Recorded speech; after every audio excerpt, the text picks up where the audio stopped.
I'm pleased to introduce Crowdsource the Truth viewers to a new guest today. I'm joined by Eric Rosenwald, and Eric is a journalist. He's got a background in aerospace engineering. He's a professional drone pilot, and he's a smart guy. I'm glad to have him with us here today. How are you, Eric? I'm doing good, very good. Happy to talk with you. I think this is a very important story that hasn't gotten enough attention. So I'm thrilled to share this with your audience. Yeah, I agree. It is a very important story, and it hasn't gotten nearly enough attention. You are, of course, on X. People can follow you at Rosenwald underscore Eric, and you have been on. There's all these different airplanes, aircraft, hmm various hmm things that were flying around in the sky. We've got all kinds of evidence that things were flying around before, sort of during, and after the time that Charlie Kirk was murdered, and they are at least extremely suspicious. Of course, Candace Owens has been talking about a jet with Egyptian registration. I was brought a story by John Cullen in the days after the murder about a U.S. Army ISR jet. I had found some images that led me to believe there were drones flying around, perhaps doing electronic exploits and things like that. You now have found not a jet, but a turboprop craft that was taking some sort of survey. Can you tell us what it is that you found and fill us in on this whole story if you could? I started flight tracking using a service called adsbexchange.com. Many of your viewers are probably familiar with Flight Radar. That's a common tool that's like that. It allows you to see aircraft. But one of the problems with that and Plane Finder and some of these commercially available flight tracking services is that owners of aircraft can actually pay the services to block their aircraft. ADSB Exchange is great because it's a crowd-funded, or not crowd-funded, but crowd-sourced resource. Anyone can buy an antenna to listen to what are called ADSB broadcasts from aircraft. These are pings with basic data. None of it is encrypted. It's designed for safety, that aircraft can see where other aircraft are. It includes a few data points like airspeed, altitude. If the aircraft has a call sign, it will display that. And so when you go to their website, adsbexchange.com, you'll be able to look at a radar map. And most importantly, you can see a historical viewer. So you can look back at data that's provided by that. So the way it's crowdsourced is anyone can buy one of these antennas to listen to these pings from aircraft in their area. I actually have one on my house that I feed to the service. So I actually contributed to Wow, it cool. also. So I've been using this tool. That's why I recommend your viewers to focus on ADSB Exchange. It can't block aircraft, crowdsourced. It's a great tool. So I've been using this service to track aircraft for about 10 years. And my work with that, as far as journalism, started in about 2017 when I was tracking Jeffrey Epstein's aircraft and its movements in real time. I even had notifications set up on my phone so that I could get a notification every time his aircraft took off Wow. and landed. That And sounds like another show right there.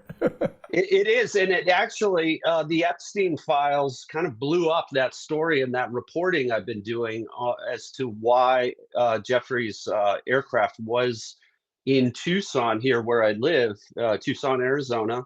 And it actually involves Noam Chomsky.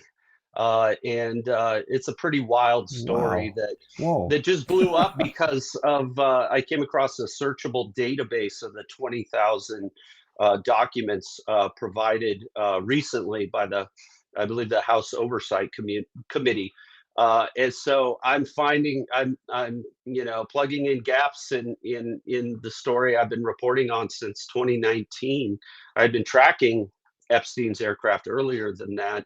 So yeah, over the past day, I've been diving into that, and I'm about to do some reporting that will shed light on some of that. So that was my Wow. first big story Well, with excuse me for tracking. interrupting, Eric. Where will people be able to see that reporting? Because that sounds very interesting.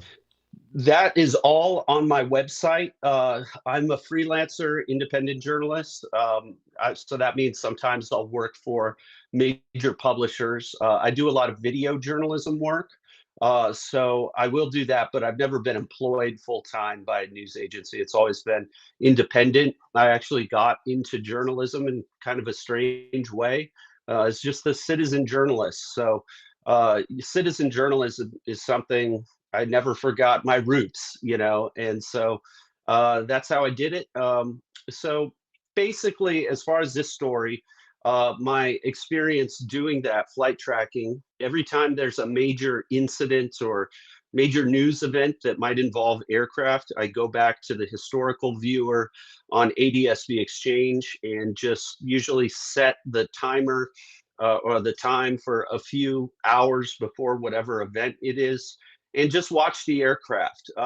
Something about this flight tracking stuff is that it really takes time to develop expertise on what you're looking at. It's very easy to see aircraft and make all kinds of conclusions.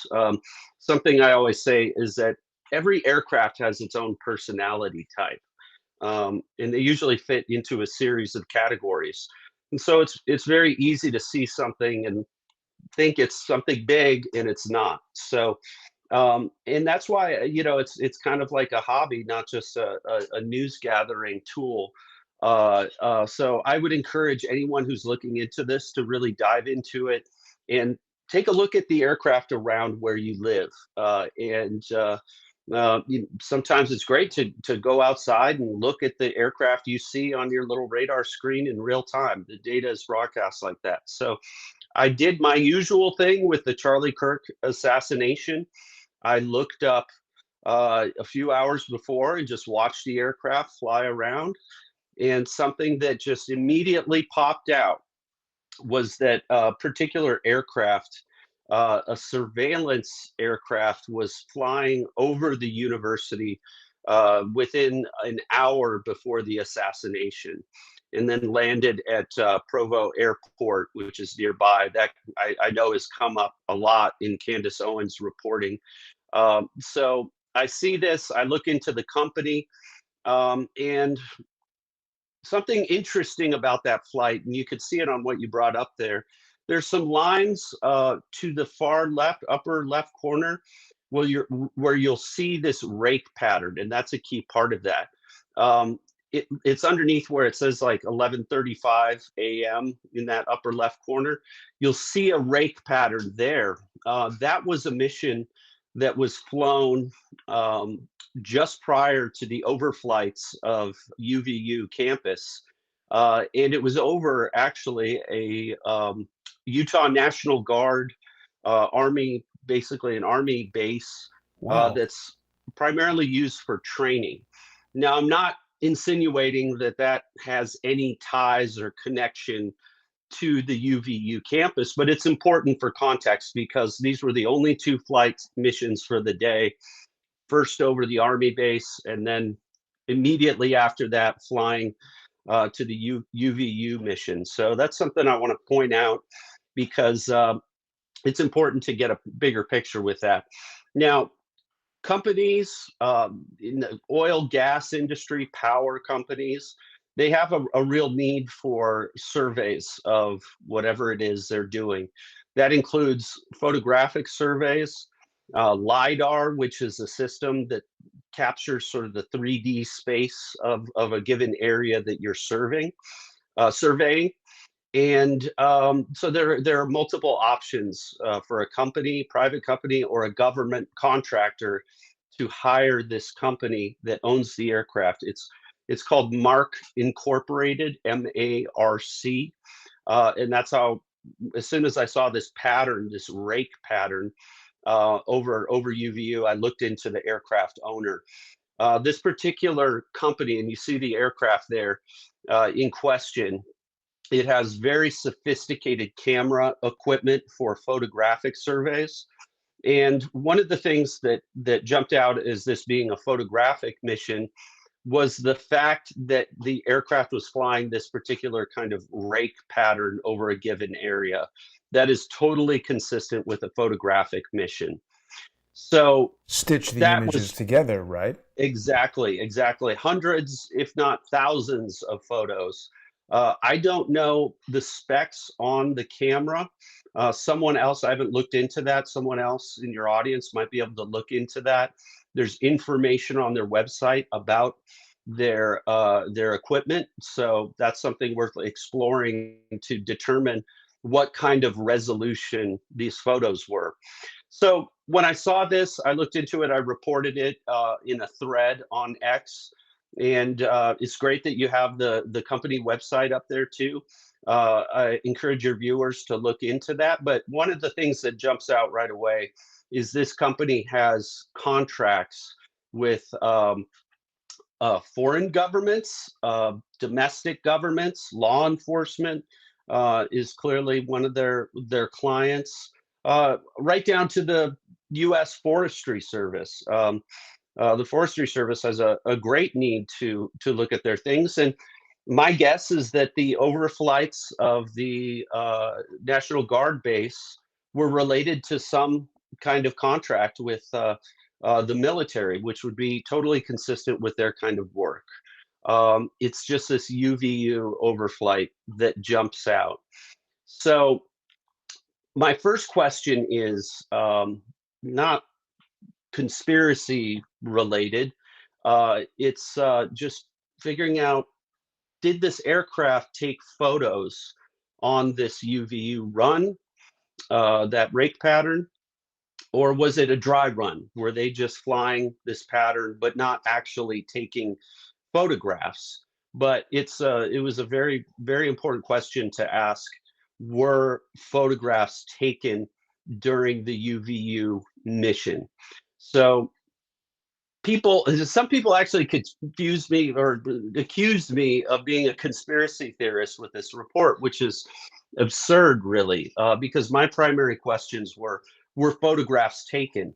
I But don't let me really stop you for care. a second, Eric, Yes, because yes. there's a great point that you brought up with the ADS-B data, because these are radio broadcasts. Just like you can go outside with an FM radio and turn it on, and anybody can pick up the radio broadcast. It's essentially the same thing. So it's like you can't hide that. The aircraft is broadcasting these Yes. signals so it doesn't collide with other aircraft. And even if someone is doing something clandestine, they still need to have that turned on to not crash and die. Yes. So when you crowdsource this information, these radio signals with everybody else who has the antenna, this is like triangulated and decentralized and redundant. There's like kind of no doubt that this plane was there. So Yes. the question of were photographs, I don't understand how that could be a conspiracy theory. You're just saying it's Right. like asking if the sky is blue.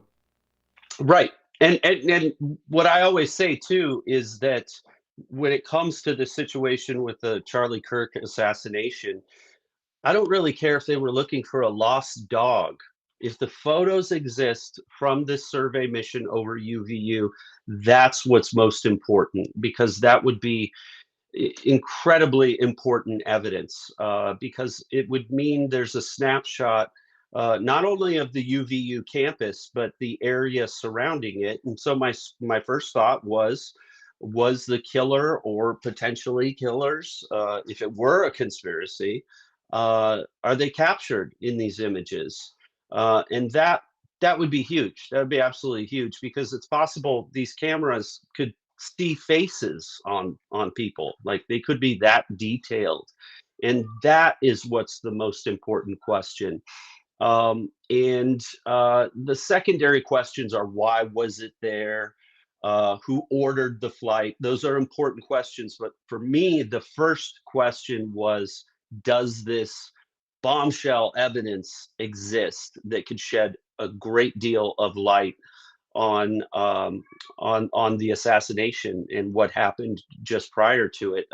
I believe it was about 45 minutes before the assassination when the last set of photographs were taken on I this mean, run. isn't So isn't that in and of itself remarkably coincidental that this very specialized aircraft happens to be? I mean, it's not like this is an oil field. It's not like this is, what are they surveying right over? We can't really know, but it seems suspicious, doesn't it?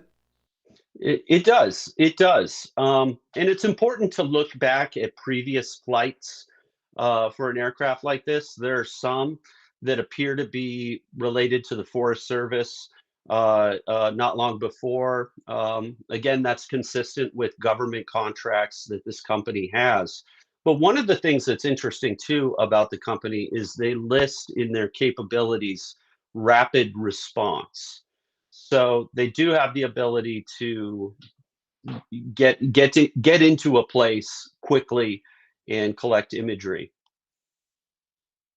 Right. But somebody hired these guys to be there. We don't know who. Obviously, this is a Hmm. private company. So it's interesting because if the government wants to do something and they hired a private company, it could Hmm. complicate your ability to get information about it because a private company doesn't necessarily need to tell you what they're doing. And Yeah. as you've pointed Yeah. out, this is not just somebody going out with a GoPro or a Tyler mount or some Hmm. kind of, this is some sophisticated DMC camera installation. I've certainly never heard of these things before. It's worth looking into, but I think people know cameras these days, even very sophisticated ones, are typically pretty small. These things must be doing something really special to be these gigantic, behemoths of whatever the hell Hmm. they are, Yeah. LiDAR, etc. So we really don't know what this is all about. The other thing we should mention is that this is not the U.S. Army Bombardier Global 6500 jet that was initially identified, initially brought to my attention by John Cullen. And it's also Hmm. not one of these Egyptian jets that Candace has been talking about. Obviously, everybody is very curious. Look, I don't want to knock Candace on this broadcast. I think it's potentially very important understanding what these Egyptian jets are, but I'm having a little difficulty understanding what she's getting at. I mean, she's tracking these jets. What were they Hmm. doing there? What are their capabilities? What does she suspect them of doing? I mean, you've just told us this thing is photographing the campus something like 45 minutes before Charlie is shot. Now, obviously, we Hmm. don't know why that is, but Hmm. if someone was planning a sophisticated military mission, reconnaissance right before you do it would be something you might expect to happen. I can't think of Yeah. too many reasons why we need this incredibly sophisticated and detailed photography of the UVU campus, but Hmm. you know, but before we go to Candace, the other thing I wanted to ask in sort of response to your question, you're asking, were these photos taken? And then the thing that prompted me to reach out to you was that you said somebody did send you photos. Aren't these from this flight? So they didn't send them to me directly. There were two places that I published these images, or my story on this about the aircraft, and that was on X and on TikTok. And so I was looking through the comments on my TikTok post on it, and someone pointed me to an account that had published photos that were claimed to be from this specific flight. So I went to the account. It was a fairly new account. There was no name associated with it. It was just an anonymous Twit or TikTok user. And so I looked at the photos, and the first thing that jumped out with these photos are that you're seeing there. This is a perfect example what you have on the screen. That looks like the crowd assembling before the Charlie Kirk thing. Because of course, my skepticism as a journalist is, are these photos just fake, or are they photos taken from a different day? Looks I'm pretty very darn real, skeptical. though. And this is his It tint. sure does. It Yeah. sure does. So from a qualitative standpoint, these photos clearly appear to be legitimate photos of the event on that day. And so what I wanted to do though is, so as far as this person who published it, I was actually able to message the TikTok user about them, and there's not everything that I want to reveal just to kind of protect their identity. Um, Clearly, they were releasing controversial photos potentially, but it sounds like this person was doing it more for ideological reasons of knowing that these photos were important to the investigation, and that was their motivation for posting the photos under an anonymous account. So it sounds like this person had clearly had access to these photos. I don't know exactly why. Naturally, this person had some clearly had some sort of professional relationship with either the company or contractors or someone. This person had access to legitimate photos. So one of the most important thing I wanted to do is not just rely on the qualitative evidence of these photos with the what you just showed there, the crowd assembling, but I also wanted to bring some science to it. So I zeroed in on one of the photos. I believe it was just over 20 photos that were posted. And the account user did tell me that there were high resolution images. What you are seeing there is not the high resolution original photo. So whatever's out there, there are much clearer, much more detailed photos. So I wanted to take it a step further and see if I could use science and math to validate these photos. So I picked one photo in particular, and it shows the corner of the building that the alleged shooter jumped off of. We've seen that in security camera footage from the campus. Anyone who's looked into the assassination is immediately familiar with the alleged shooter jumping off a roof and walking away. And there was one picture that the TikTok user posted of that corner of the building, and that's why I used that as a focal point. And it just so happened that there were shadows that were easy to identify and measure using a series of steps, Google Earth, and in making determinations on distances of what you're seeing in the image. And so my goal was to validate these photos, or confirm that they're legitimate, by analyzing the shadows in the photos. The shadows are important because the shadows are defined by where the sun is in the sky. Um, and that's a known quantity. There are many tools available online to look up what the solar data is on a given day and a given location. So I know what the shadows should look like based on that information. It's a geometry thing. So my process for validating these photos using math involved a lot of trigonometry, angles, distances, and those were the mathematical methods I used. I have a bachelor's degree in aerospace engineering, so it was kind of easy for me to apply that knowledge and experience to analyzing the shadows. So I determined shadow lengths. This is all approximate. It's not perfect without being on the ground, but I did actually get in touch with someone who was able to make some measurements from the area of that photo. And so what I did was I know in the photo which way is north, and that was a key part of this, because all of the data that's related to solar information is based on references to true north. So I was able to determine where north was in the images, and I basically worked backwards.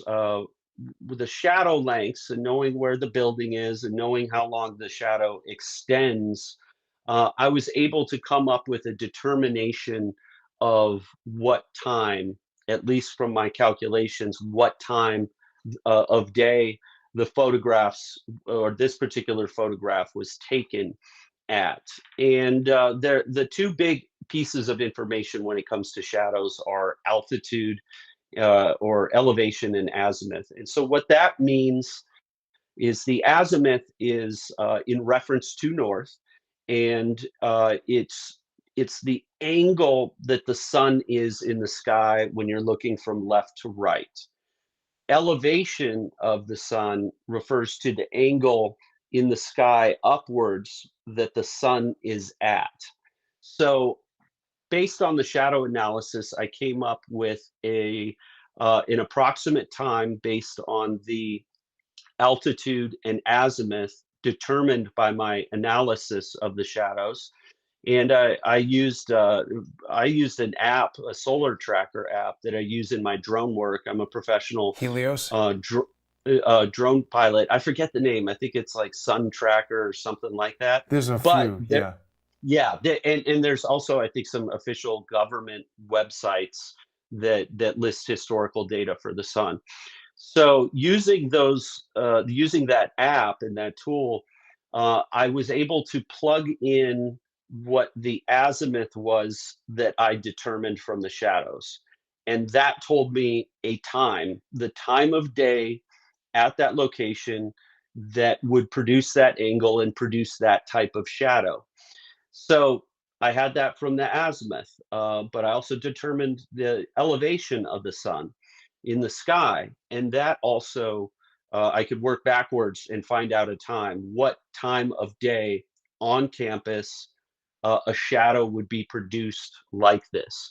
And the two times that I came up with were very close to each other, and they're not going to be exact because I don't have exact measurements of the shadow there, but I worked really hard to get as accurate information as I could. And these times corresponded roughly around 11. So Charlie Kirk was shot at 12:23 local time there in Utah. And the time I came up with was about 11:35 a.m. And that tracks with the flight track, because the great thing about these flight tracking services is you can pull, or ADSV at least, is that you can pull up a flight track that shows you the whole track, like a breadcrumb trail of the aircraft, but it'll also display the actual data from those pings. So it'll show you time, location, and altitude of the aircraft. Okay, so the solar data said about 11:35 a.m. So that's within an hour of Charlie Kirk getting shot. I was able to use now, so I have those two data points, altitude and azimuth, that determined a consistent time for when the photo was taken. But because I know the flight track of the aircraft, and I have information based on the photograph, what the line of sight that the camera was pointed at, what direction the camera was pointed at during that photo. And also, I was able to analyze angles. What was the angle of the camera as it was looking down at the campus? And I was able to, so it flew a rake pattern. So clearly one of these photos was taken at some point as it traveled in this back and forth. It flies in one direction, does a U-turn, and then flies back over in these perfectly straight lines using the systems like autopilot systems on the aircraft. Those are necessary to do this kind of survey work. And so looking at those passes, I could say there were 5 passes over the campus. And so I was able to, using the line of sight information and the location, I was able to draw a line that the photo was taken at. It was somewhere along this line that the camera was pointed at. And I extended this line, and I knew what direction the photo was being taken from. It was from the north, looking basically southwest. And so I extended this line across all of that rake pattern. I was able to eliminate the three bottom. There were five of these passes you can see on the screen there. I knew it wasn't the first, the lower two or three actually. So I knew the photo had to be taken from one of the top two passes. I also knew the altitude of the aircraft and the elevation of this particular part of campus. That allowed me to determine the angle looking down of the aircraft. And that helped me determine where this photo was likely taken.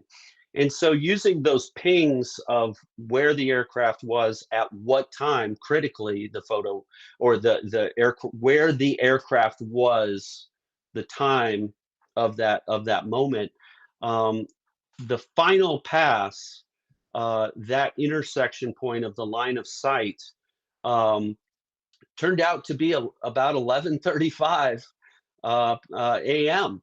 And so now I have three data points that all line up. In fact, one of these numbers was, within 30 seconds of each other. So it's very clear from the math that I was able to determine the exact, well, roughly exact, within maybe a few seconds of where the aircraft was when the photo was taken. So at this point, I have three data points taken with different methods. They were independent of each other, which is critical if you're going to do this kind of mathematical analysis. You can't have one data point rely on another data point because it can cascade and give Compound you errors. exactly compound errors that lead to a wrong conclusion potentially. So it was important for me to get these three independent variables lined up, and they all Well, corresponded to the let me just same ask you time. quickly, Eric, because I think this is brilliant and fascinating. I don't want people to become confused, however. Do I Sure. understand? I mean, basically, we look at this photo, and that's Charlie's tent. You've got Hmm. this information about the flight. I mean, obviously, they're taking pictures of the students. It's not even a Yeah. question. I mean, maybe this is ancillary to whatever else they were doing there. But again, as Hmm. far as the suspicion goes, this seems like a reconnaissance flight of this event. Correct. Correct. I mean, that was clear. And so the photos, the first question I had was that yes, photos were taken. Related to that is who has custody of these images. And now that I was able to confirm not just with the qualitative stuff of seeing the tent, the crowd develop, but there's science that backs up the legitimacy of these photos. So clearly, it was a photo reconnaissance flight that did, in fact, take photos. And so that kind of leads me to the next set of questions. But Why before we was get it there, there? Yeah. let me just ask. So you're doing all this mathematical analysis to just basically eliminate any possibility that this photo is taken by some internet jokester who just wants a lot of clicks from Charlie Kirk related stuff. And you've basically proven that because the ADS-B data is separate from this photographic data and confirms the Hmm. location of the plane, corroborates the angle, the time of day. Okay, now I get it. So you're just Hmm. proving beyond a doubt that this is not some AI photo that somebody is just trying Yeah. to go viral and produce some controversial material. That's brilliant. That's really good. And something to point out too is that I did this analysis on that key photo of the corner of the building that the alleged shooter jumped off of. But this analysis that I did can be done with all of the photos. Some of them might be more difficult to do this analysis with, but the math is the same. It doesn't matter, what it is. So that can be done. It's just And a really, process, basically, right? yeah, yeah, Now, and let me ask you exactly. It's just a one other thing real quick. So on this TikTok account, Universe Hop, this is your TikTok or this is this unknown no. person? This is this unknown person that I was able to contact in Hmm. TikTok messages and talk a little further. How do we find you Natural. on TikTok? Let's see here. I'm not sure. I don't use TikTok very often, so I'm not sure what my username Well, is right don't now. worry about it now. We'll get back to that Yeah, later. yeah, Don't worry about that. yeah, Keep going, yeah. please. I'm sorry to interrupt you. So, oh, sure, no worries. So I was able to talk with them a little bit, get a little bit of background information. Naturally, they clearly had access to these images. and putting them out there is risky for them in their professional lives. And so I Doesn't wasn't that suggest surprised. that they know something about this? That they're like, oh, I can't let this go unknown? It sounds like the person had Oops. sort of. Oh, no Sorry. worries. Sorry about that. No worries. TikTok music. It's, yeah, they put up some music on their post. But it sounds like this person was aware of the shooting, and was able to look up missions related to this Whoa. aircraft. Wow. I don't know the details. I don't know what company that this person worked with. Naturally, I wanted to get more information and really start a discussion. Um, at one point, the person said that they were going to provide the full resolution images, but this person went cold. They stopped talking to me. So I don't know a whole lot of details, but it's clear that this person had access. I got the sense, I don't know for sure, I got the sense that this person didn't work for the company that did the surveillance. The company doesn't appear to really do much analysis. It sounds like what they do is just provide the service of flying over an area and collecting the data that's needed. So I got the sense that they were unrelated and not employed by Mark Inc. I I don't think know we that should for sure, also but I think we should also say, and I don't mean to speak for you, but certainly this broadcast doesn't intend to implicate Mark Inc. in doing anything. Even if this was not their at all. aircraft and they did take these photographs, there's no evidence at all that they have any idea. They're just someone pays them to go Mhm. over there and take photographs. They don't know what they're for, or what Mhm. it's being used for, nothing like that. Right. Right, exactly. I don't imply at all that the company, knew why they were even photographing it. And so part of that question, important question, is who was the client for the UVU overflight? But it might not necessarily be a client sort of relationship. It's possible this company clearly has great contracts with the federal government. The military is likely who would contract a company like this to fly over the National Guard base. The military has a lot of needs to get imagery and data of military installations. So it's clear that this company does have a working relationship with law enforcement, government agencies.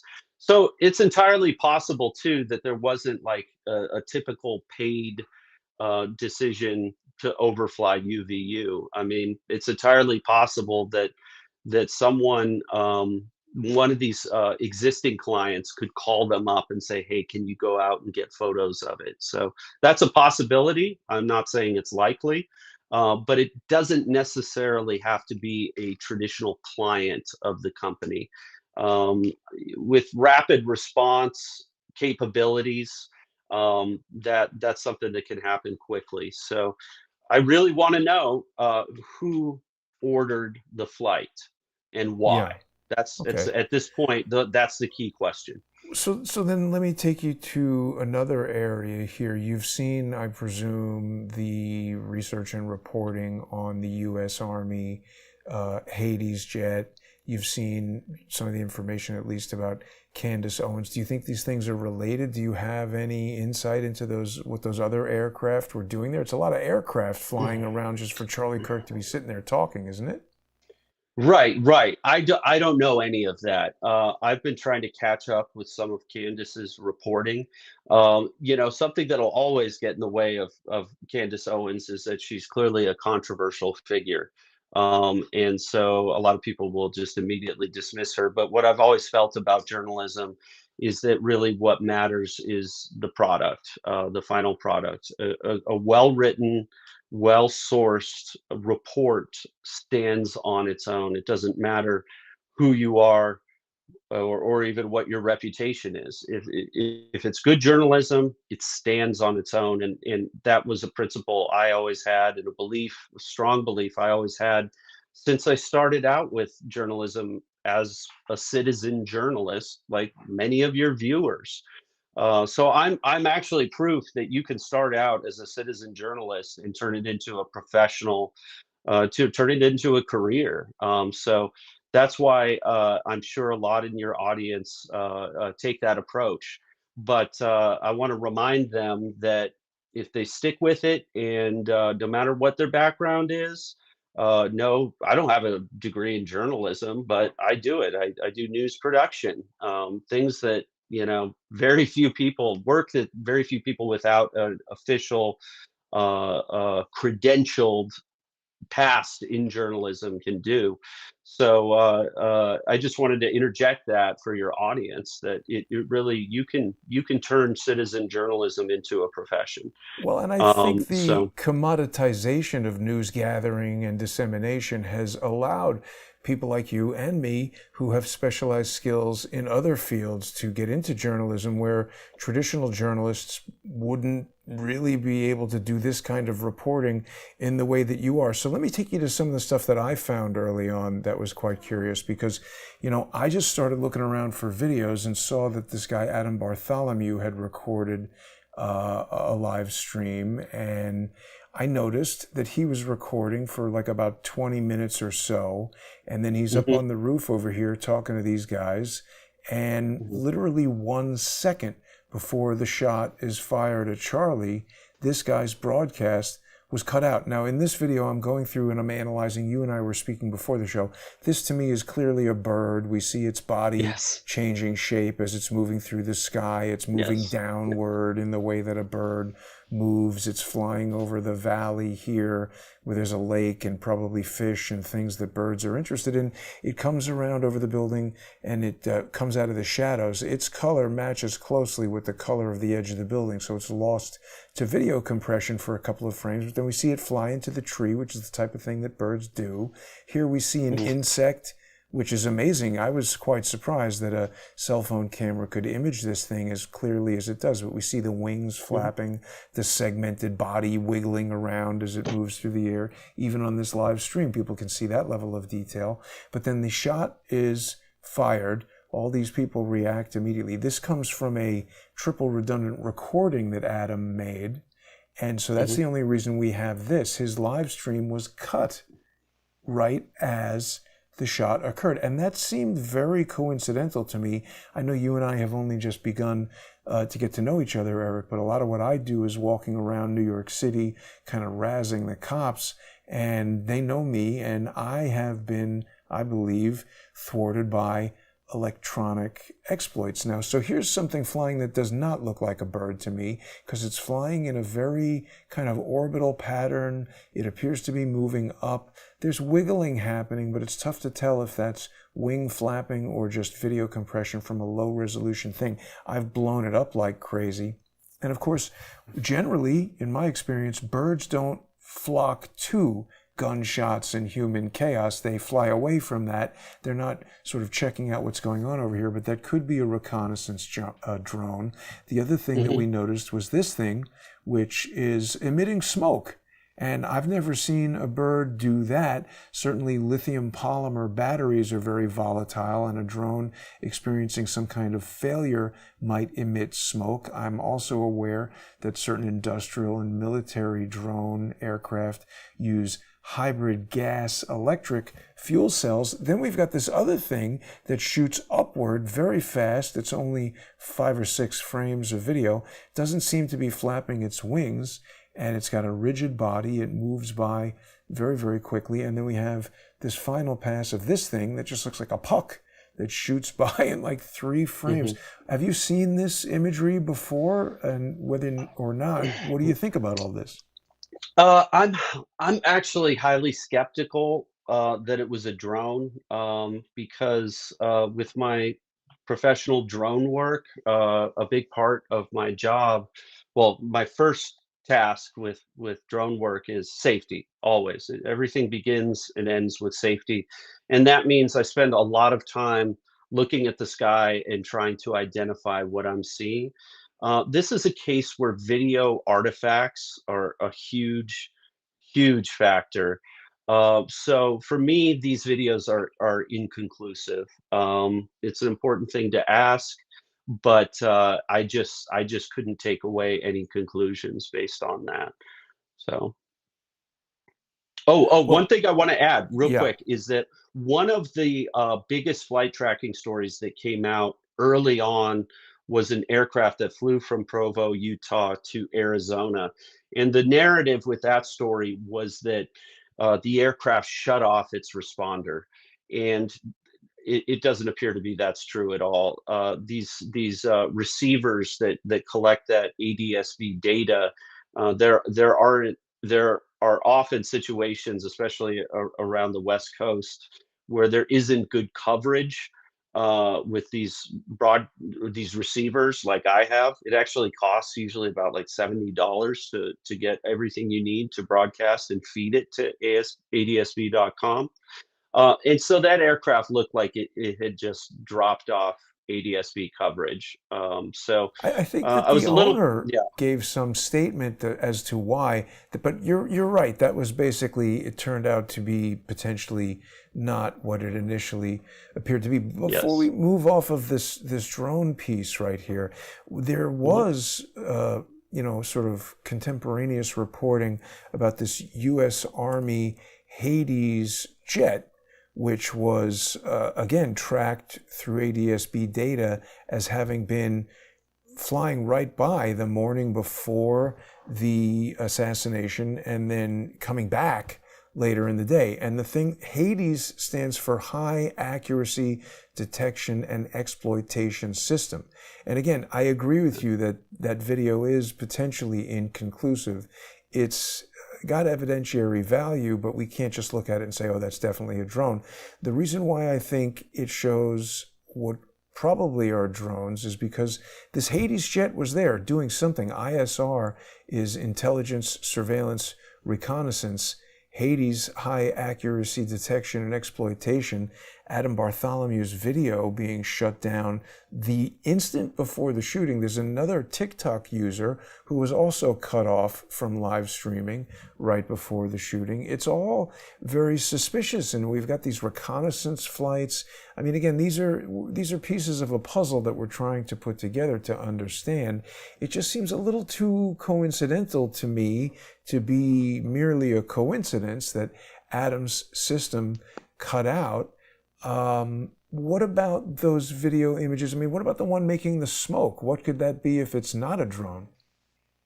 Um, that could be an video artifact. It's possible.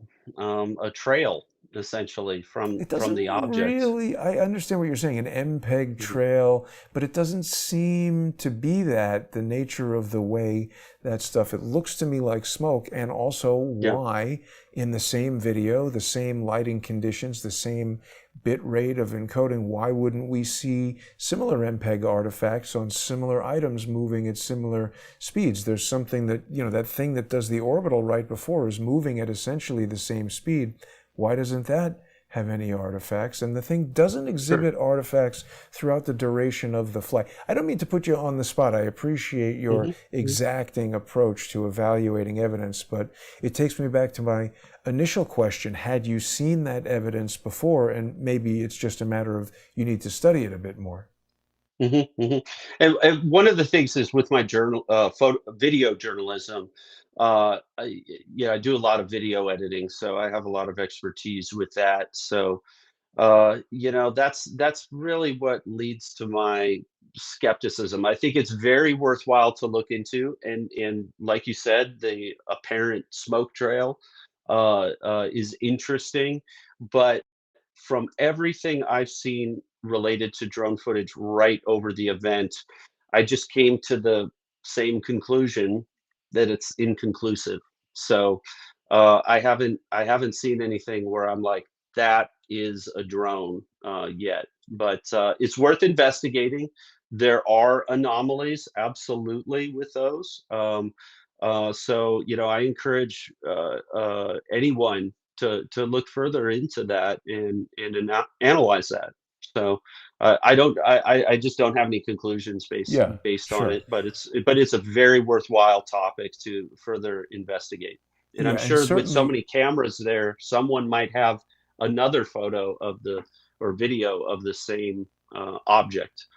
Well, maybe most people were running for their lives at this moment. Here we see the Yeah. early moments. The thing is not exhibiting any trail-like artifact, and it's uneven in the way that smoke might be. A video trail would seem to have more of a pattern to it. This thing is moving upward and not flapping any wings of any kind. It's moving very quickly. And again, we've got a pattern of evidence here where you've spotted this turboprop doing a reconnaissance flight. Beforehand, this thing is shooting upward, not flapping any wings, moving very quick. What could this be if it's not a drone? Um, a bird. I think it's either a drone or a bird.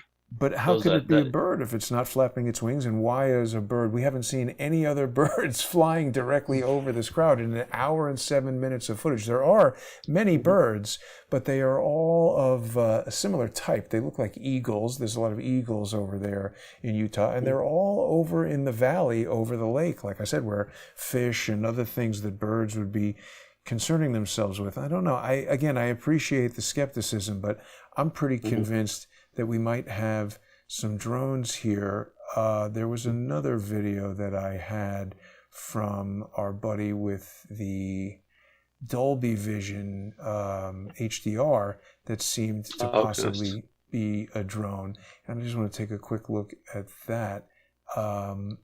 I don't know, anything else that you're working on with regard to this? You said this person went dark. That's unfortunate, but of course it happens. Yeah. Any other leads or what you might go to next with that?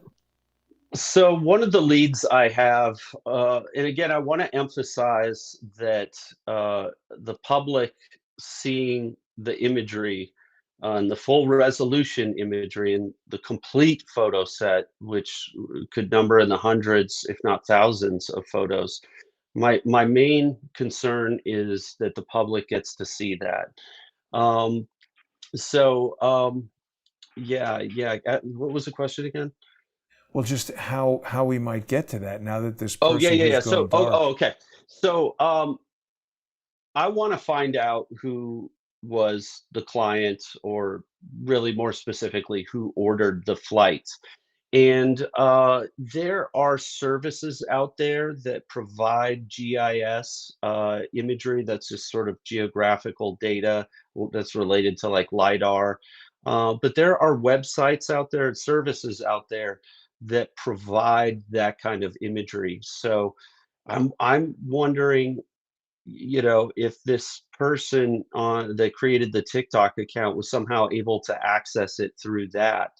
Again, this could be coincidental. It could even be that UVU hired them to survey the school uh, uh, related to preparing for a construction project. That's one common need for this kind of imagery.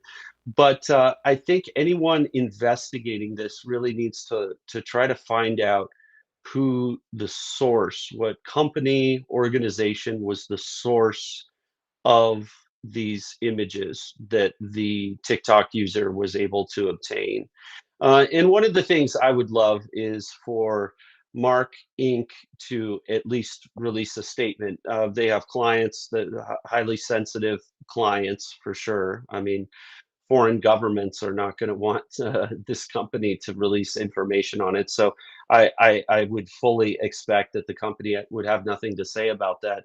But just getting the company on record with some sort of statement about this, answering a few questions, even if their answer is that we can't answer the question, that would be really big. So, I would hope that other journalists out there can put pressure on the company to at least come up with a statement on it. Um, if this TikTok user doesn't post anything else, well, maybe there's someone else, a whistleblower, that does have access to those images that could come out and release the rest of them. So yeah, I think it's possible that there are some websites out there that provide this kind of survey imagery that might have access to that, and someone who works in this industry might have a unique ability to obtain these images. I'd love to know who has custody of these images currently. Does the company that contracted or ordered it? If it was just a coincidence, do they have access to it? Does the government have access to the full, and I'm talking about the full set of images that are high resolution, because what you're seeing on TikTok is not. And yeah, I included that also in an X thread. I included all of those photos where I outlined this fact that the first question I had, were images taken, that was answered. So yeah, I think any further investigation really should revolve around who has custody of those images. It would be very unlikely for those images to be provided by the FBI or state and local authorities. So I think at this point, if we're going to see the full set of images, maybe that would come out in a court case if it turns out the law enforcement authorities have possession of the But full resolution I images. just wonder if they even know, you know. I just wonder if anybody Mhm. who's not looking at your X account or watching this broadcast even knows. I mean, I would ask, but I Mhm. think I already know the answer. I'm sure Kash Patel hasn't contacted you and asked you anywhere near the number of questions that I've been asking. And just to push back a little bit on something, and again, I appreciate the Mhm. skepticism, but if they wanted to take surveillance photos for construction, wouldn't it make more sense that you do it when there's not 3,000 people standing here so that you could just look at the site and not have all this other stuff? It Yeah. just seems so suspicious that Yeah. the photos are taken. This is what you do if you were going to shoot the guy in half an hour.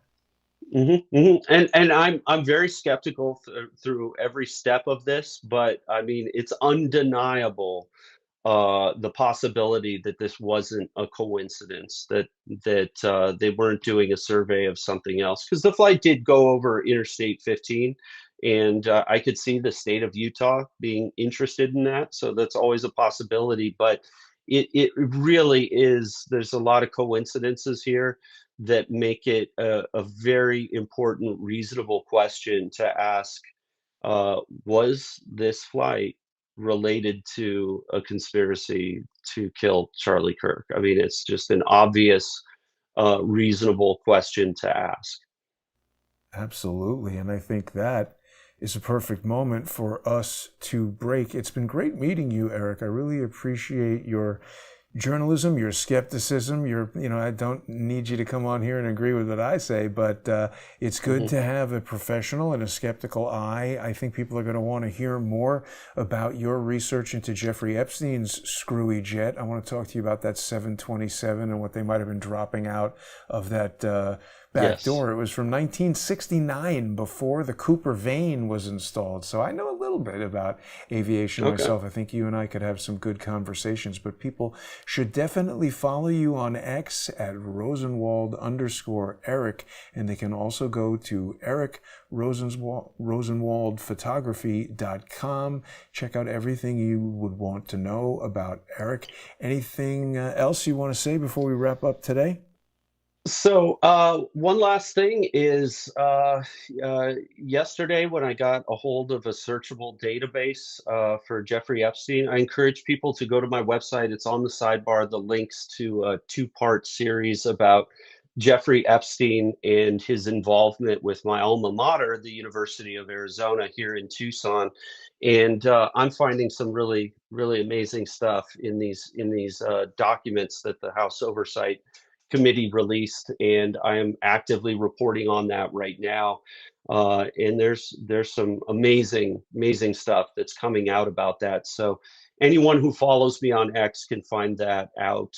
It involves an extremely prominent public figure, intellectual. Turns out to be Noam Chomsky. Was central to Epstein, apparently central to Epstein funding the University of Arizona with his connections with Epstein. That there are tons and tons of mentions of Chomsky in this. So it's a little bit of a sensitive story here because it's extremely controversial. Jeffrey Epstein was heavily involved with academic research institutions, MIT, Harvard, and there's a lot of evidence that shows that this thing with him being involved in academia was tied to my university here. So I'm going to be doing some reporting on that. I was working on it this morning, but there's already some amazing information coming out from the Epstein documents. So I'd encourage anyone to follow me and do that. Maybe we could talk about it sometime, especially because Absolutely. it involves such a prominent, not just Yeah, academic figure, but political activist. I mean, Noam absolutely. Chomsky is one of the most cited public intellectuals of all time. So Yeah. yeah, Well, this we also got to involves be him. careful It's though, because exciting. Chomsky is still alive, so you never know, he might want to Yes. sue you. But you speak quite carefully and very Well, professional my in your work. my reporting, the two reports that are on my website, I had a ghost editor with an extremely esteemed background in journalism. So I cleared it. There's nothing in this report that you have up that's really individual reporting. It's connecting a lot of different stories and some original reporting related to the flight tracking. So yeah, I'm pretty much lawsuit proof I like that. with Chomsky. Yep. The facts stand on their own. These reports are a conglomeration of already existing reporting. So I'm going to be digging into that, and it might be a wild ride here in the coming days and weeks. So I'm excited, but yeah, I'd be happy to talk with you about something like that in the future. And really, hopefully, I'll get more information on this Charlie Kirk flight. But I would encourage the audience to do their own investigation and look into especially website services or companies that provide this kind of imagery, because that might be the best route to finding out, first of all, if we can get the images, but help answer the question of who ordered this flight over the Charlie Kirk assassination.